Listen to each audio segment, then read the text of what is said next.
Welcome back to another episode of Into the Depths of Mystery. Tonight, we're uncovering a chilling Airbnb horror story, one that left 4 friends terrified, sleepless, and desperate for answers. A story where multiple guests claimed to see the same mysterious woman, a woman dressed in old-fashioned clothes, a woman no one can explain. So go ahead, turn off the lights, settle in, and join me as we step into the unsettling mystery of house number 19.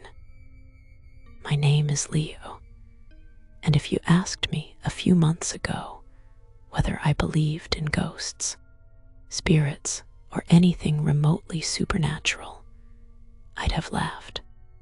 But all of that changed last summer. It started with a simple trip. Me, my girlfriend Sophia, my buddy Willie, and his girlfriend Clara. We'd planned to spend a long weekend in Kansas. Somewhere quiet, somewhere nature-filled, somewhere cheap, but decent enough to relax. Except every hotel, lodge, or even rundown motel we checked was fully booked. Every single one. After hours of scrolling through apps, we finally stumbled on a listing that hadn't shown up earlier. An old 2-story home right beside a lake. It looked old, but cozy and spacious. A vintage wooden porch wrapping around the front. 4 bedrooms. A kitchen overlooking the water. A place that looked nice and peaceful in the pictures. The rating was 2.5 stars, but we were exhausted from searching. None of us bothered reading the reviews, not until it was too late. We booked it instantly. We checked in around 4 p.m., dropped our bags, and headed to a nearby store to buy groceries and drinks. By 7 p.m., we were back cooking dinner, pouring drinks, and settling in for a night of card games. Around 10 p.m., after a full day of driving, I sank into the couch and told everyone I'd rest for a few minutes. The hum of conversation faded. My eyelids grew heavy, and then the dream began. I was in the same living room, same dim lighting, same laughter and card shuffling, except someone else was there. A woman, standing in the corner of the living room where we all are sitting. She looked like she was in her late 30s. She wore a long, old-fashioned white dress, something from another time. Her hair was long, flowing, and hauntingly beautiful. She didn't blink. She didn't move. She just watched us. And the strangest part, the dream didn't feel like a dream at all. Everything lined up perfectly. The laughter, the sounds of cards hitting the table, the clinking of glasses. It was like I was awake, lying there, seeing her standing in the corner in real time.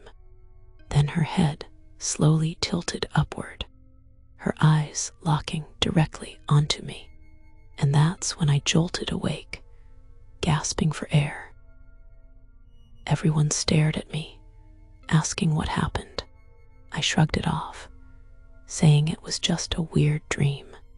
They laughed and we moved on, but the dream felt too real, almost like she had actually been in the room. That night, something felt wrong the moment we went to bed.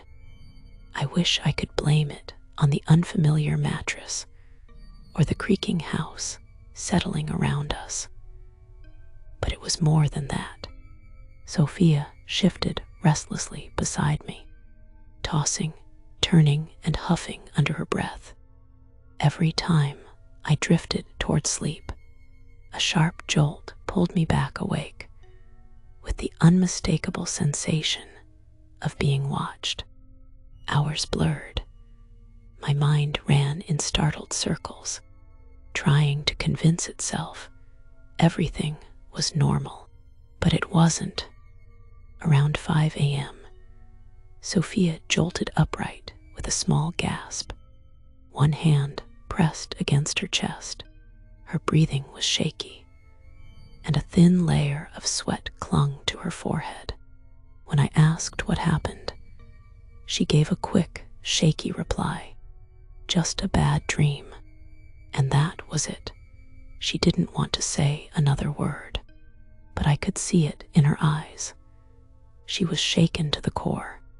I'm not sleepy anymore, she murmured as she climbed out of bed and said, I'm going to make some coffee.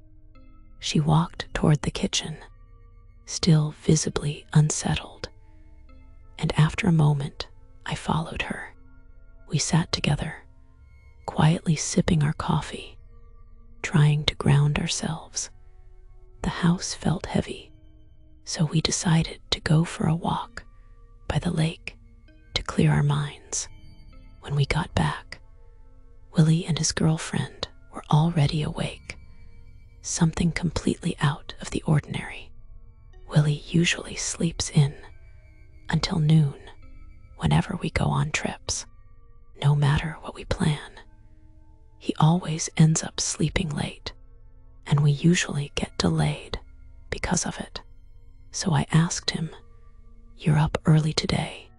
He said he couldn't sleep well, and his girlfriend mentioned that she hadn't slept well either.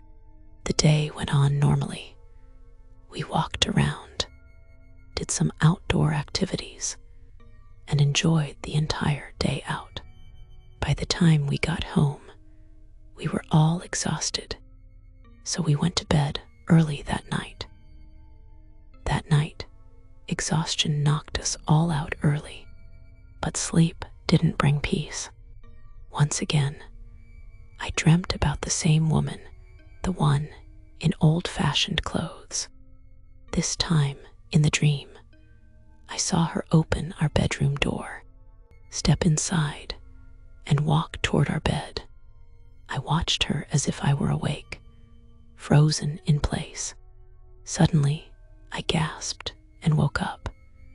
At the exact same moment, Sophia woke up from a nightmare. I asked her what she had seen, and she hesitated before answering. Then she told me that the night before, she dreamt of a woman in late 30s, wearing old-fashioned clothes, long dark hair, walking out of the very house we were staying in. In the dream, the woman headed toward the lake and then stepped off the cliff, disappearing into the water below. Then she added, and I just had another dream. This time, the same woman came into the house. She opened our bedroom door and started walking toward our bed. I was stunned when she said that. The way she described the woman was exactly how the woman appeared in my own dreams. But I didn't want to tell her that. Something about the whole situation felt wrong, and I didn't want to scare her even more. So I just told her it was only a dream and suggested we try to go back to sleep. But she shook her head. She said she didn't feel safe sleeping in that house anymore, especially not after seeing the same woman in her dreams 2 nights in a row. She also admitted she'd been feeling constantly watched since we arrived. By then, it was already 3 a.m. We stayed awake the rest of the night, talking about anything else we could think of and watching random YouTube videos on our phones, just to distract ourselves from the uneasy feeling. When it finally reached 5 a.m., we went to the kitchen, made ourselves some coffee, and decided to take a walk down to the lake. As we reached the shoreline, My girlfriend pointed toward a rocky edge and showed me the exact cliff she had seen in her dream, the place where the woman stepped off and vanished into the water. After a while, we saw Willie and his girlfriend walking toward us.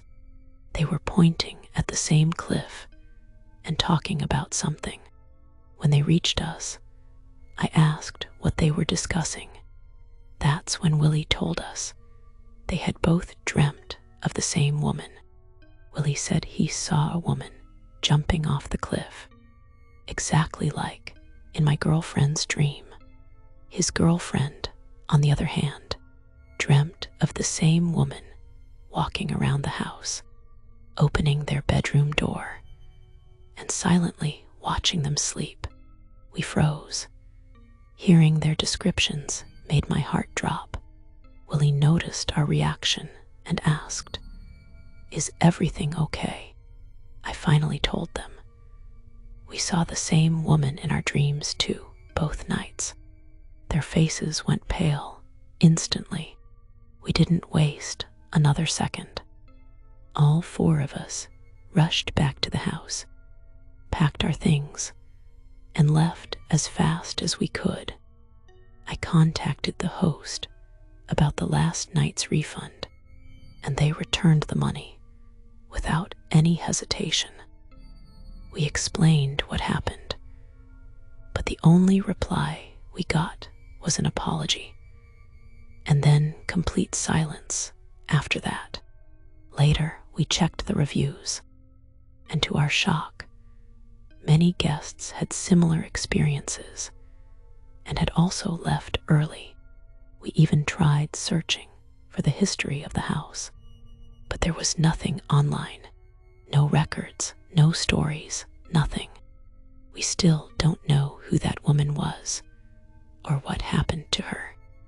It was a terrifying experience, one I don't ever want to relive, but we all still wonder, who was she and why did we all see her? And that brings us to the end of the story. If you've ever experienced something similar, let me know in the comments. And if you enjoyed the story, don't forget to subscribe to the channel